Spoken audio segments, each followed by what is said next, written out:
Episode 364, Strong Senses. At noon, Alex and Rufus rushed to another one of the Clifton family's office locations. They planned to hold a press conference there. As they arrived, Alex spotted a blue car pulling away. As it passed by, a strange feeling came over him. He felt a rushing in his ears that suddenly cleared away, leaving him with a sudden, sure feeling about the car. "Stop!" he cried. He turned quickly to watch the car go by and realized he recognized the person sitting in the driver's seat. He jumped out of Rufus's car and took after the blue car as it raced down the road, waving his arms wildly. In the car, 4 women sat comfortably. They had just bought the car and were eager to meet up with their master. It was Callisto, Luna, Celeste, and Celine. Celeste was driving. But suddenly, something came up by their side and tugged one of the doors open. They were so strong that they actually damaged the door, scraping and denting it in the process. Celeste barely glanced in the rearview mirror to see who their attacker was. She just pressed on the gas and sped up more. The car sped up, as if trying to shake him off, but Alex was determined. He used his internal force to increase his speed. To bystanders, it looked as though a blur was chasing the car. Finally, Celeste looked in her mirror and realized who was chasing them. She slammed on the brakes, and Alex had to move quickly to avoid running headlong into the car. "Mr. Alex," she yelled through the window, "if you wanted us to stop, why didn't you just call? You don't have to attack the car." The other girls piped up too. They were all very excited about their new car. "Don't you like the car?" Luna asked. "It's so beautiful. Or it was, anyway." Celine added, "We came out here to surprise you." Callisto frowned. "It's too bad about the door." The girls chatted away obliviously. They had only just bought the car, and all agreed that it was too bad it had started to take damage so quickly. But Alex knew there was no time to listen. His instincts were screaming at him. He ripped the doors open and pulled them out of the car one by one. He pushed them in the direction of the Cliftons building, a safe distance from the car. As they ran, he shouted after them, "Run! That's an order! Don't stop!" Celeste was the last one to get out of the car. Alex scooped her up in his arms and ran. People who passed by this scene on the road were stunned at the sight of the beautiful girls running away from the car.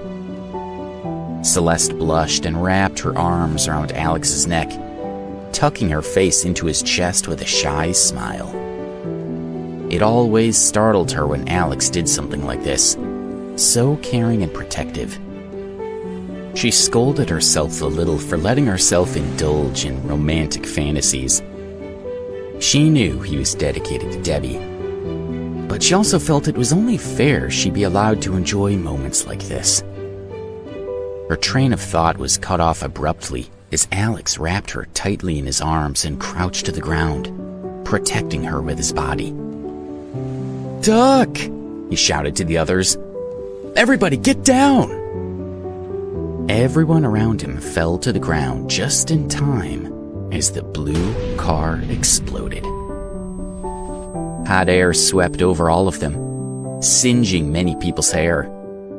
But luckily, no one was seriously injured. Silence fell over the street. Everyone was shocked and unsure of what to do. Alex got up from the ground and looked back. The car was a smoking wreck. The Moon Girls all clapped their hands over their mouths, horrified. They couldn't believe they had been sitting in that same car just a minute or two before, completely oblivious to the danger they had been in. Although each had been trained in combat, they were still very young and did not often consider themselves to be in any real peril. Now their thoughts were filled with horrible thoughts of what might have happened had they been caught in the explosion. They gathered around Alex silently, deeply rattled. Celeste asked him, "How did you know? How did you know we were in danger?" Alex frowned deeply.